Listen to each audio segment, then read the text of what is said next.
Good morning! Gusto ko lang itong basahin sa inyo. Ito ay hindi para sa akin. Ito ay nabasa ko at gusto ko itong i-share. Kasi nakakatulong ito sa personality natin. Ito yung tinatawag nating rules for men. Okay? Never go back to the woman who cheated you. So alam naman po natin yan. Nakalagay dito, never go back to the woman who cheated you. Tama na yung isa. Ngayon, nasa sayo na yun kung gusto mong patawarin siya. Sabi nga, pwede mong patawarin pero depende yun sa'yo. Okay, so never go back to the woman who cheated you. Number 2, never let a woman disrespect you. Tandaan po natin yan. Bilang sa ating mga lalaki, never let a woman disrespect you. So nauunawaan nyo yun kung ano yung mga nagawa sa inyo.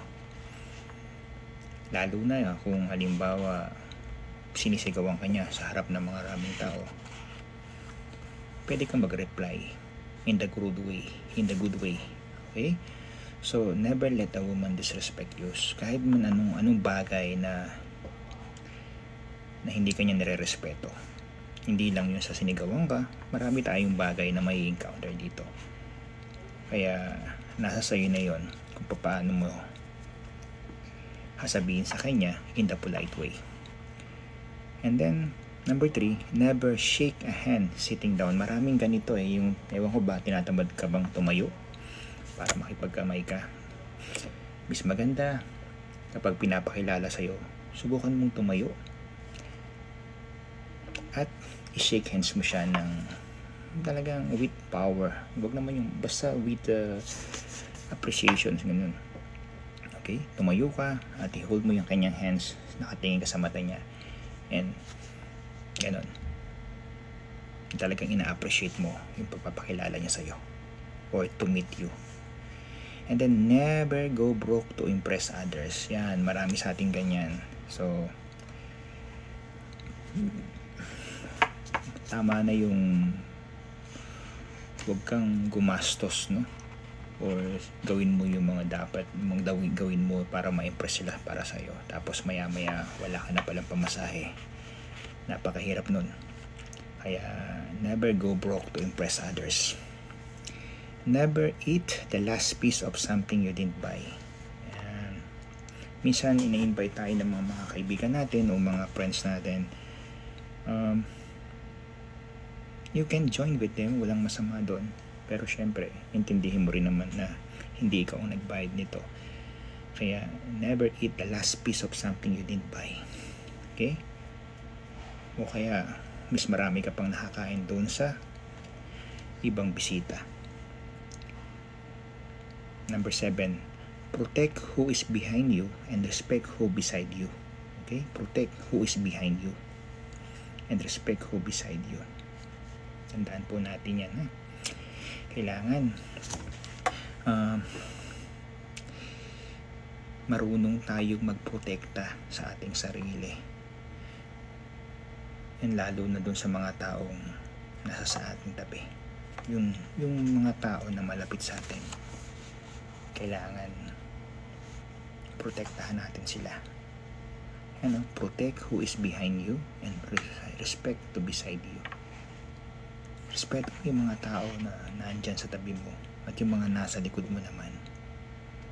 Protektahan mo sila. Kung ano man yung ikakasama nila, dapat nandun ka para protektahan mo sila. At respeto mo yung mga taong nasa tabi mo. Number 8, take at least 1 to 3 second pause after getting asked questions.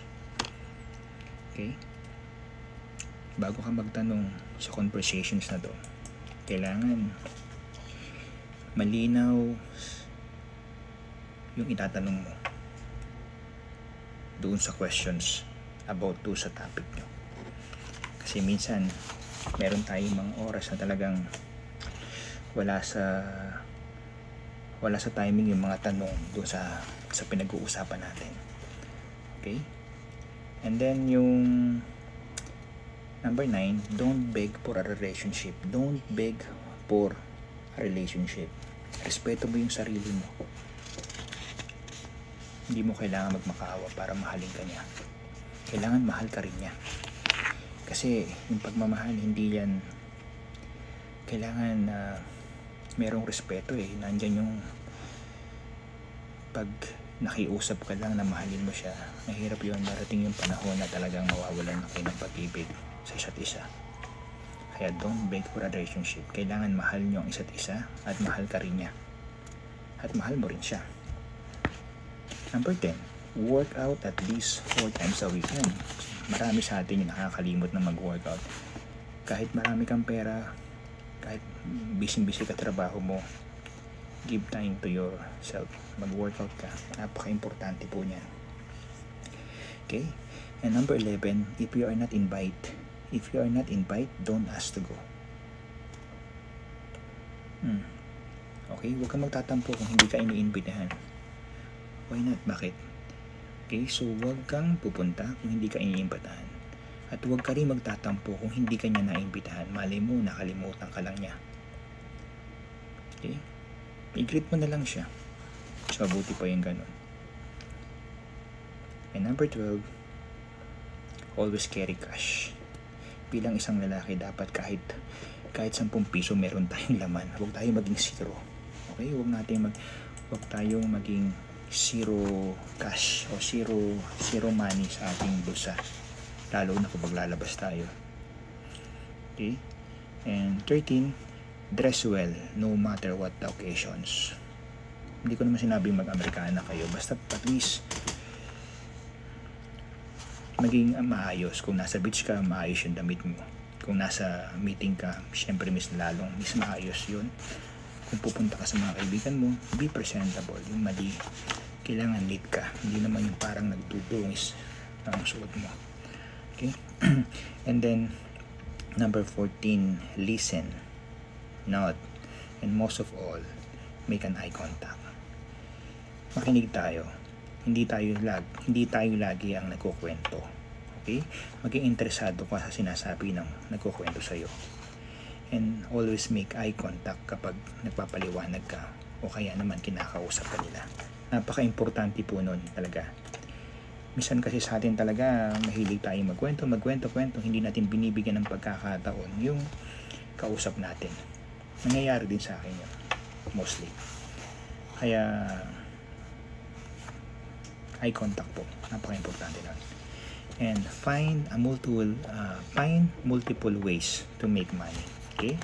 So bilang isang lalaki o bilang halimbawa ikaw ay pamilyado, huwag kang umasa sa isang trabaho lang. Kung magagawa mo na makakuha pa ng ibang extra job, gawin mo.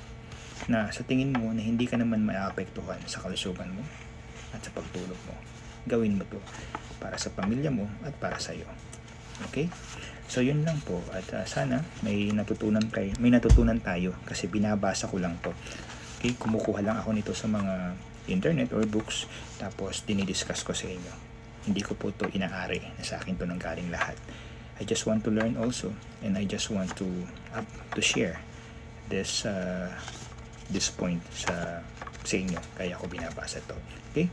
So salamat po and God bless you sa inyong lahat. I hope sa mga tulad ko mga lalaki maging matibay tayo sa lahat mga pangyayari sa ating buhay and maging handa tayo at maging lalaki talaga tayo sa ating mga salita.